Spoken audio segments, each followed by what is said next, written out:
All right, 6 p.m. Let's bring this planning development meeting to order. All of our committee members are here this evening. First, we'll talk with Neil Summers about our feral cat issue here in the city. I think he's got some good news and good ideas for us here. All right, well, thank you for allowing me to come and put me on the agenda. So I talked with the Athens County Humane Society with a lady by the name of Angela, and she's willing to work with the city to help us with the cat issue throughout the city. Why am I here? Why am I talking about cats? Well, we've got a pretty big population of feral cats throughout the city, and several folks that are hoarding cats throughout the city. Yep. One female cat can produce up to 18 kittens within a year.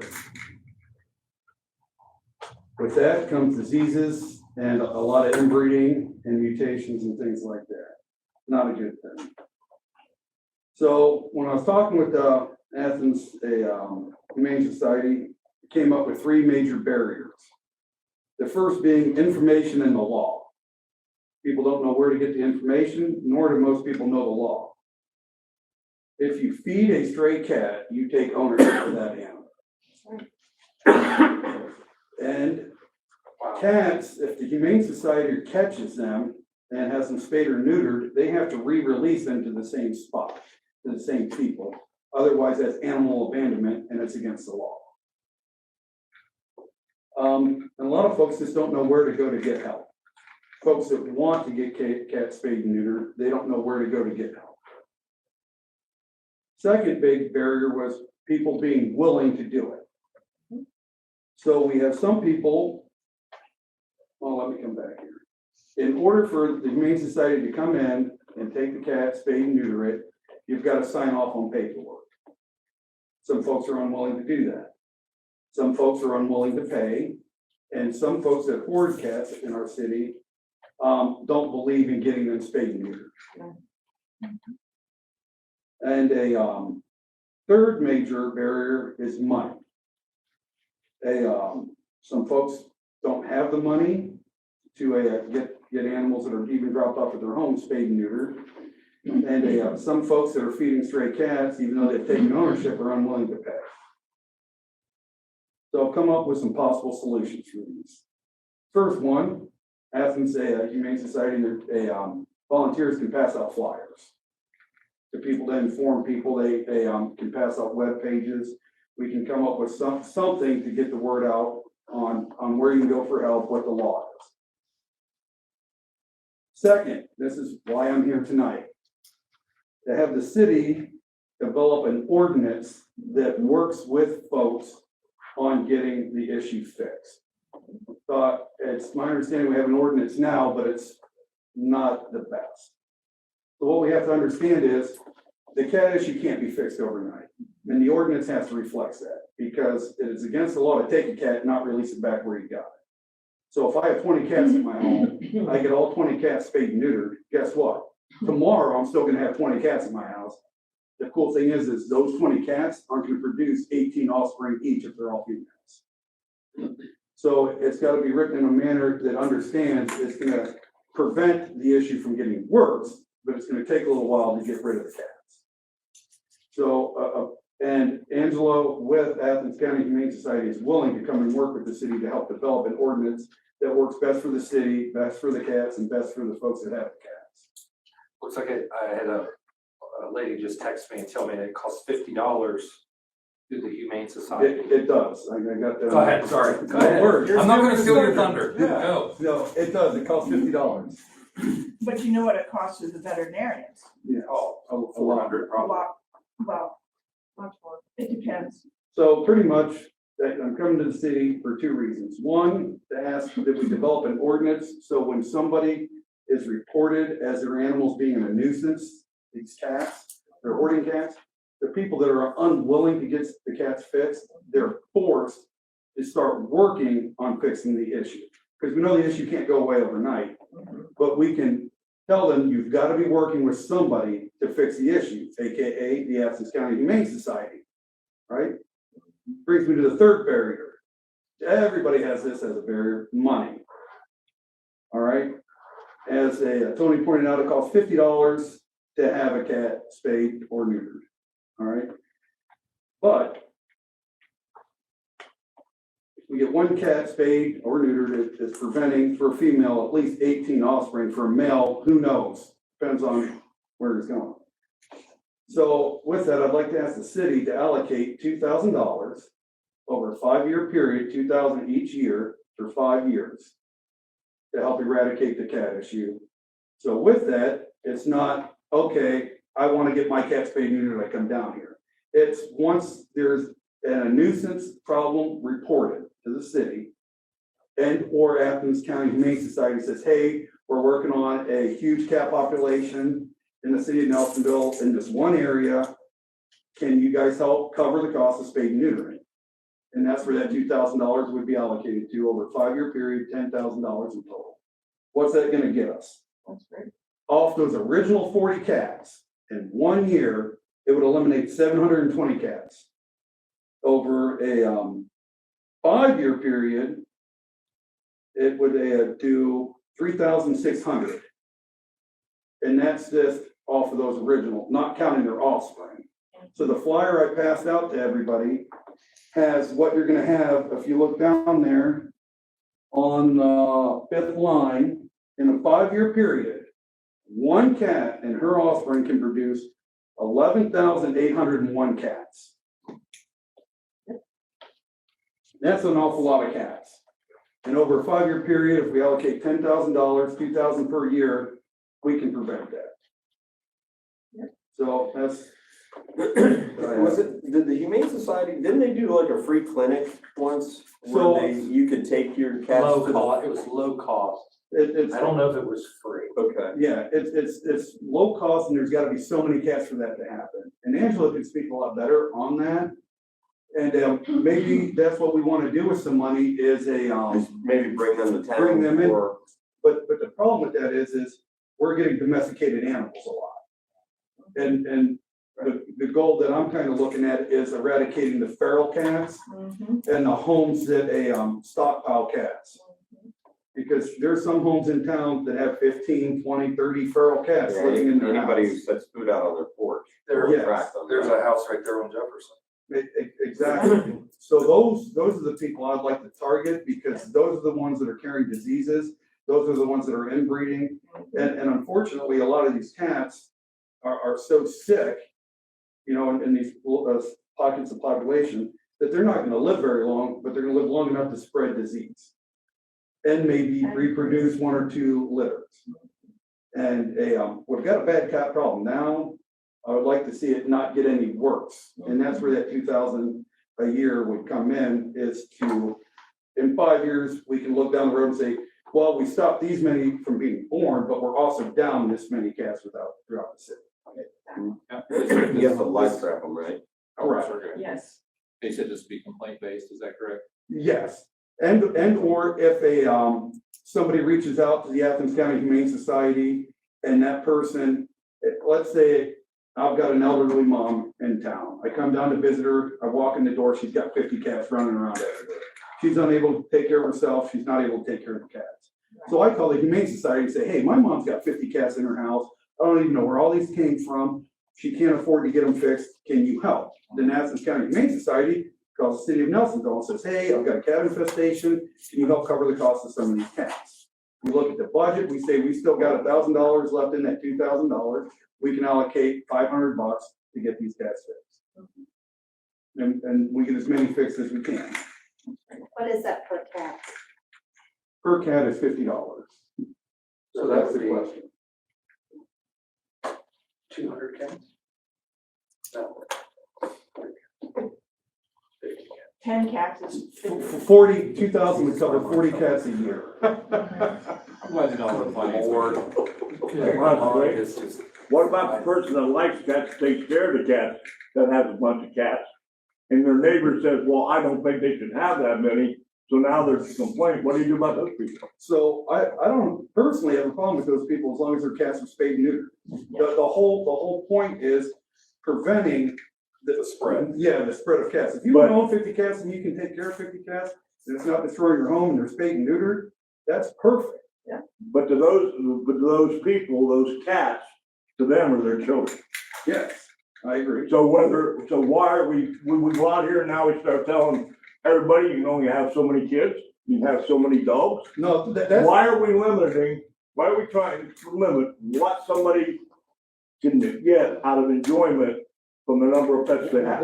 I'm not trying to do that. I'm trying to prevent the spread of disease, overpopulation, and inbreeding with the cat population in the city of Nelsonville. If you have 15 cats and they're spayed and neutered, you have 15 cats. And if you want more, you go get more and get them spayed and neutered, in my opinion. But the whole point is, we cannot allow it to become such a big issue that it affects other people and everybody else. And right now, we have a cat population in the city of Nelsonville that's infecting the entire city of Nelsonville. I've seen it on declines right now, so. Well, that's good. It's probably because of disease. There's a lot in the app. There's a lot, but still it's not as bad as what it used to be. Does anybody else have any questions? I think Joanne had a question. Joanne. I have two things to say. One, capturing these cats, even if they say is very difficult. And you have to do that. The second thing is you can get them spayed and neutered, but if you continue to let them outside, they will continue to spread disease. They have to be vaccinated in addition. And it's not just a once a year thing. And if you don't do that, then you have not eliminated The disease. disease. You just eliminated the I reproduction. have to disagree with you on that. So Not neuter, not give That's them correct. vaccination. I gave you a prime example. My sister has 30 cats. She lives out in Iowa. They take care of them cats every day, just as if they're kids and everything else. The cats go in, out, the whole 9 yards. The cats don't get sick. The cats are taken care of. Everybody calls her a crazy cat lady, but those are her kids to her. Well, that's what we're aiming for, is people to take care of the cats Like your sister. and not have disease spread, not have sick cats. But what's gonna happen? What's gonna happen is, with the way some of the people are here in the city of Nelsonville, because they don't like cats, and I'm gonna tell you, it's gonna happen, and they think that somebody has too many cats, that they're gonna call and complain. And then what they're gonna do, they're gonna cause trouble for that individual. Well, if you recall, one of the first things I said is the ordinance needs to be written in a manner that we all understand that the cat population is gonna disappear overnight. If you have 30 cats in your house, and we come in and we spade and neuter 30 cats, guess what? Tomorrow you're still gonna have 30 cats in your house.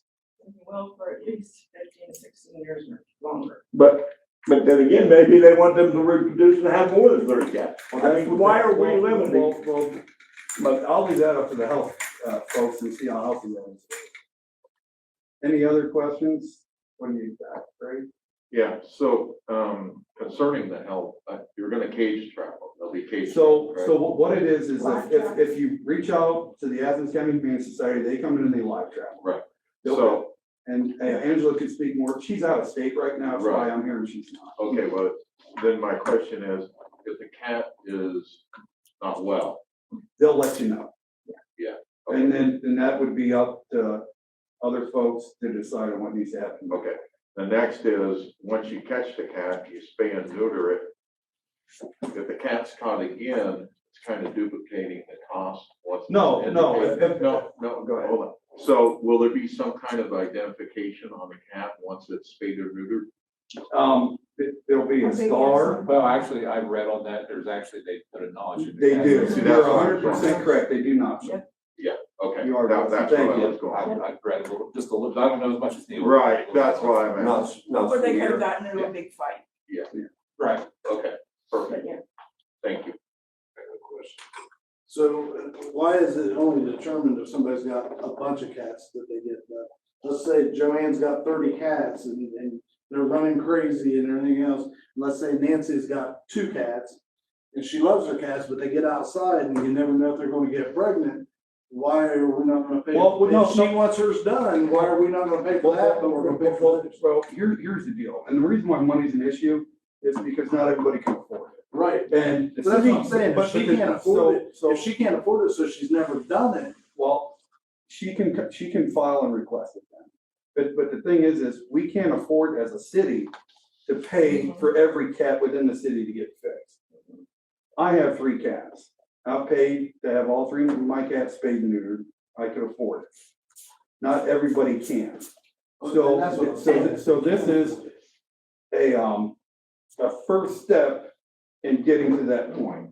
So what I'm envisioning is we take care of the feral cats and the major issues now. Yeah. Then, if we still have money left over down the road, we can start concentrating on some of the well-off cats and things like that. But right now, we've got a major problem. So Mhm. once we fix the problem, we can start looking at other things to focus on.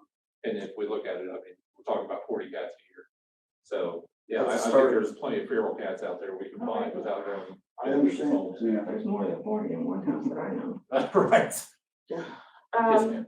So I would suggest, I know that the lodging, 3% tax that's paid to the city, it goes into the general fund. I would suggest you allot some of that money to take care of the cat problem so that you're not pulling money from something else. I mean, the lodging tax that's paid is 3% of whatever the folks around here have, rentals, cabins, vacation stuff.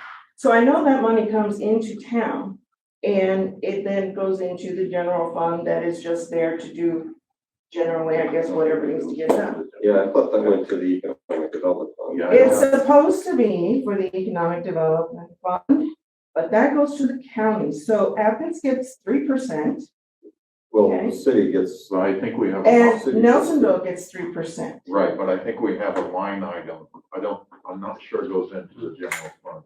But We have a according to finance- the law, it's supposed to go into the general fund. That's why I assumed that it was going into the general fund. We have a finance meeting, we can ask the Yeah. auditor that. That'd be great. I mean, that would be money that would Right. not be taken from anything else. Yeah, it's increased, typically it's about 12,000 a year, right in there somewhere. But it should have gone up since then. Mhm. You have anything else for me? Oh, Joanne's got another question. I just looked it up because I was thinking that I'd heard this before. Is there a way to sterilize cats without surgery? A genetic treatment that with one injection can safely and substantially halt ovulation in cats. It's a new breakthrough treatment. That would be a huge thing to consider. Because If we can one, afford I it. don't know how much it says it is, it doesn't. I think partnering with the Athens County Humane Society and getting an ordinance written that we could live with, that is beneficial for the city, the cats and the folks that own the animals, and allocate a little money towards it, I think would be a great help, at least a good first start. That's all I have. I Thank agree you. 100%. Thank you, Neil. Good job. Thank you, Neil. maybe we can find some legislation from other cities too. That's exactly, benchmark that a little bit, so, yeah, I'm in favor of doing that, getting into it a little further. How do you feel, Neil? Sure. Okay, very good. Thank you, Mr. Summers. Thank you. Appreciate your presentation, sir. All right, a couple more things. We've got about 12 minutes left, so we'll try to keep this pretty brief. We've been working on DORA on and off here for the last year and a half or so. I handed out maps to everyone you weren't here yet, but I'll give you a copy of it. Just a refresher, DORA is the designated outdoors recreation area. So it's designed to get more folks out and about, come and see the city, get a drink, walk around, check out the different stores and things like that. Presumably we'll have our new city manager here soon. Next steps on that are to have the executive officer, which would be our city manager, file the application to get things started. And there's some different things we need to do as far as just documentation and things like that. And 45 days after the application's filed, we have to publish public notice. And then 30 days after, we have to pass an ordinance. So I think the goal for this would be to, in the spring, have this up and going to help our uptown vendors. Because you see the map, it's around the square, it's down the Rocky, things like that. So things that people are already coming to town. The train, presumably Hawking will have their beer. According to Dr. Young, they're gonna be open here very soon, it sounded like. Perfect. So yes, I could partner hand in hand with those, folks get off the train, still get a drink, walk down to Rocky, come uptown. Those are the things that we're trying to attract. So want to kind of give an update on that, and then we can get moving on that here soon as well. So, any questions, comments, Has there been concerns? anything about the how it's going to be handled as far as like, we got the tables, or is that too? Yeah, basically, and Jason, I think you can kind of speak to it, been to some, more or less, you know, the places that have the liquor licenses, serve the folks, and they can walk out the door with their special cup, if they wanted to walk down to, you know, the shop down the street. But I'm Things saying, like that. what if they don't want to walk, or if they just want to sit down for a while? Well, they probably have to sit where they got their drink, I Okay. guess. And that might be a good thing. Yeah, yeah, well, depending on how many of those drinks you had, you might be better off that way, so. Yeah, so that'll be our next step with that, get the applications launched, and hopefully first of the year, we can get that up and running. Look at some of the hours, Athens has kind of some shortened hours, has kind of benchmarking, you know, things like that. You know, we don't want to go until 2 o'clock in the morning or anything like that, you know, I think, you know, 10, 11 o'clock would be probably sufficient. For most folks, and you know, as we move the process forward, we can figure out that stuff as well, so. That's what I've got on that right now. Any questions, problems, concerns? We've got our maps, so we're good on that. Thank you, Jason, for digging those up. Appreciate that very much. Then the last thing I had tonight, we touched on it briefly, rental code. We don't have one. Did some benchmarking, which I sent to you folks today, with what Athens does with theirs. And it's kind of similar to some of the things that were done and were actually tried in Nelsonville and never passed. We all know that we have a housing stock problem, especially when it comes to rentals. We have good landlords, we have bad landlords.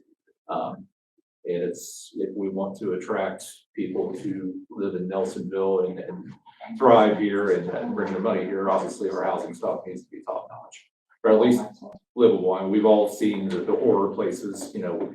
I've seen Doug's next door neighbor with the grass that's growing over the fence, things like that. So I, in my mind, and it's obviously it's up for discussion. Right now we have a part-time code enforcement officer. I think we need to expand that department.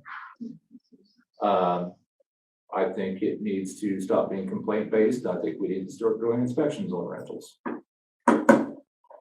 So obviously we have landlords in the room, so obviously the floor is open to everybody, so I'd like for you to speak your piece. Slumlord number one. Yep, slumlord number one, I'd like to touch base on it because we tried to pass, Title 31, which would have been a much stricter, housing rental code. It was for rentals only. That was, stopped, but we won't get into that right now. But I think we definitely need to do that. We were talked at that point as part of the rental registration fee that we paid every year would go to inspections. Now there's a lot of rentals, so we wouldn't be able to inspect every property every year, but we talked about maybe on a every other year kind of thing. And I think something like that would work. You would definitely need a full-time code officer to do that. Unfortunately, at the time, also we didn't have. I don't think we had the staff that at that point they didn't want to do that. They wanted to keep it complaint-based. But I think that I've invited the fire chief over to my rentals when I've got them done to make sure my fire extinguishers and my smoke detectors and stuff are in the proper places and. But there's no fee for that for the city, and there's nothing saying I have to do that. So I feel kind of like, the feral cat issue, it's up to us to make sure that our citizens are safe and, presumably healthy and, don't have undue, problems put on because of substandard housing. So. When I was working here, I did get a chance to look at a lot of code from a lot of different towns in Ohio, and there were some, right now I can't think of the name, hopefully it'll come to me later, that had an incredible rental housing code, again, only for rentals. And it basically spelled out every single thing that you could think of, down to who's cutting the grass? And if it's in the contract, and it's not being done by your tenant, you will be charged by the city, regardless if your contract says he's in charge of cutting the grass, right? I mean, it was incredible, and I can't remember the name right now because it's been a while, but that's the type of thing that we need. It needs to be spelled out Yep. completely so Absolutely. that there are no questions. Yep, no ambiguity at all. Exactly. And I will have to say, having a code person, he will have to have some limitations in terms of just deciding that he's gonna go into someone's home. Mhm. Because regardless of whether it's owned or rented, when you live there, it is your home. And I looked at Athens rental code today, just for instance, and actually that process is all stuff, they've got a pretty good process, as far as I can tell now, obviously, I've not spent an extreme amount of time on it, but it actually spells out when they're able to go in, what they have to do to gain entry, all the different stuff, so it's not like we're looking to beat on people's doors and go show your fire extinguishers. Right. You know, with Corey, you know, the way he talks, you know, like a biannual inspection, and then if we have complaints, hey, my landlord, you know, won't fix my roof that's caving in. You know, yeah, let's get out there and find out what's going The on. trouble we've had with that in the past has been, we've had some folks quietly tell us in the corner kind of thing, but they were afraid of retaliation from their Exactly. landlord. Right. So I there has did to be hear that something a in lot. there protecting them for that, you know. With providing going in there, just, I would say, contact the landlord, and they have to provide 24-hour notice before they go in there. It's a non-emergency, so that's a statement. That was my entire thing. Athens has a very, very good rental. You know, I hate to keep comparing this to Athens, but I like the process. Well, No, but they've no, got more students and they've got more people and That's- they work they've done longer at it. So why not benefit? free? Not to mention, I'm not that original, so if somebody's got a good idea, I'm gonna steal it. So. You're like There's- imposing. Yes. You know, that's not the Steal end all it. be all, because Yeah. guys, I've been in some of those student rentals. Let me explain. Okay. When you get into doing inspections, it's kind of like an inspection when you buy a house. Okay. The problem with when you start getting into inspections, which I don't have any problem with it at all. But a lot of people, you know, a lot of these houses in Nelsonville have old wiring. Corey can attest to it. Okay. First thing I do when I buy a home is I rewire the entire house. I put a new 200 amp meter base on the outside, a new fuse box, updated fuse box, and the whole 9 yards, which is expensive to do. But when we get into inspections and say you have an inspector come and look at this house, everything looks great on the outside. When I've rewired a house, I've found 4 different types of wire. Knob and tube, cloth, uninsulated, and they patch it up and they make it look good. The problem is, and I've always said this, which I have no problem with inspections, but say we go in and do an inspection, say, oh, this place is great. Next day, there's a fire up in the ceiling, electrical issue. Where's the liability in? I mean, I think it'd be the same as, you know, selling a new car. I know. If Corey buys a new Silverado and tomorrow the transmission drops out of it, I sold it to him, does that mean that I'm liable for it? Shouldn't have. A new car one. Now, stop. I don't sell cars, by the way, I fix it. But you're responsible to fix it. But you're responsible to fix it. So Because I sold it, not because I inspected it. True. But I think that's a good start. Yeah, and right now, it's just approaching the, I'm sorry, Neil, I've kind of. Go ahead, Greg. All right, I want to get this out. I was on the planning commission when we did Title 31. We spent a year and a half working on it. And Chief Barber worked with us, as well as Steve Pearson, who knows code inside and out. Yeah. We went through the definition of terms. It was ironclad. It was brought in from all different places and made to fit Nelsonville. What happened? And it passed. It What passed happened? council. Greg Smith happened. And then the councilman headed a referendum to put it on the ballot, and through misinformation, it was defeated. And Title 31 is still somewhere. I'm trying to find it. Okay. But it's We have missing all a but few 5 pages. pages, which I think are all definitions, so. So it's already in place. Which Title We 31? do currently have a Nelsonville City Code Title 37. I saw that this afternoon. yeah. Okay, this is not. Title 31's about like that. Yeah, Title 31 is huge. But talking about Athens, Steve Pearson was the one that wrote Right, Both theirs. we worked with Steve for a year and a half putting that code together. So, and at one point, we had around 1,200 units, rental units. Now, the last number I heard was 900. We're down to So, 300.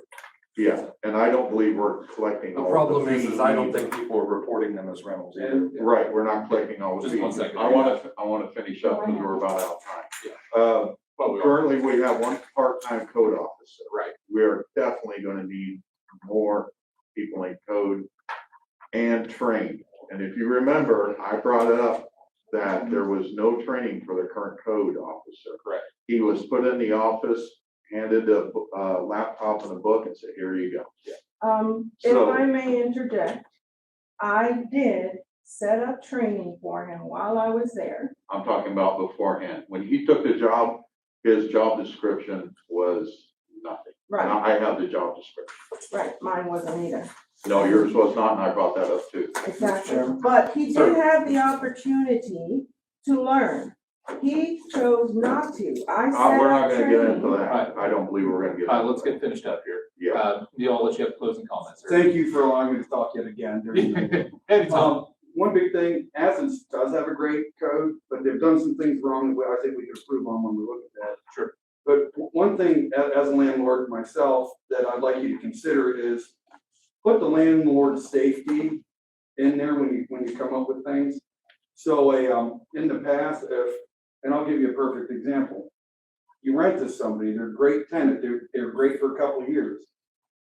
They lose their job, they fall in their luck, they turn to drugs in the city of Nelsonville. Now all of a sudden, you're working with somebody that you have to try and evict, and they're leaving junk around. So the city comes to me and cites me for junk in that person's yard. I'm not legally allowed to go in that person's yard to pick up their junk. That's trespassing and theft. So some of that stuff puts landlords in a real predicament. My wife has almost been thrown off a second-story deck and has been threatened with physical harm for going and trying to clean up some properties where people have fallen on 4 times, to the point where I've bought her a body camera to help protect her. I have a So- lease that can help you with that problem. Yes. And some of the issues that we went through in the past in the city of Nelsonville is so-called squatter rights, where you have a good tenant, they move out, you go in the next day to clean up and paint, and somebody else is living there saying, hey, I live here, who are you? I'm like, I'm the guy who owns the house. Right. I'm here to fix it. And they're like, get out of my house, you didn't give me notice. I'm like, I don't rent to you. And then you've got to go through the whole process of 90 days plus some to get them out of your house. And in that time, you've got code enforcement complaining that the house is falling apart.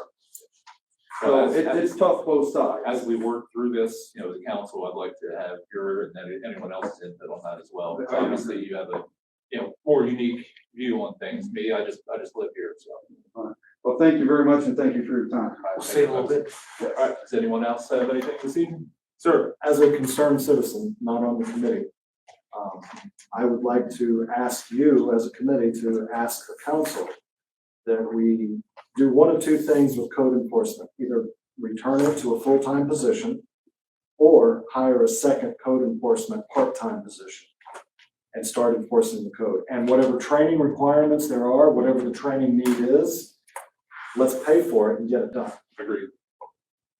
And then as far as. That job was full-time. It was, Yeah. and there was one time when I first got here, when the code enforcement officer was out there and was being seen in public and getting results. Correct. That does not appear to be the case to me personally recently. The other thing I'd like to say is in reference to the comments that have been talked about with inspections and so forth. I will say this in every meeting that I'm allowed to speak in. You don't have to recreate the wheel. We need to look at best practices in other communities and see what's working and just do a cut and paste. That's all I've got. Thank you. Like I said, I wasn't very original, but I appreciate that. All right, does anyone else have anything this evening? Since My- we're over. Yes, ma'am. My only concern would be if we are going to do all of this to set up a code and hire another person and get them trained. My concern is, are they going to enforce the code? Because it's currently not being enforced That's the at plan. all. That's absolutely the plan. So regardless of who that owner, person, whomever it might be, has got to fall in line like everyone else, because it is written in the code, everyone else follows it except for certain people. So that is my concern, that it's gonna be equal across the board, which is the way it should be. That's our job, to make sure everything's done even-handedly, and I fully support that sentiment. Thank you. All right, we'll call this meeting to a close at 6:36.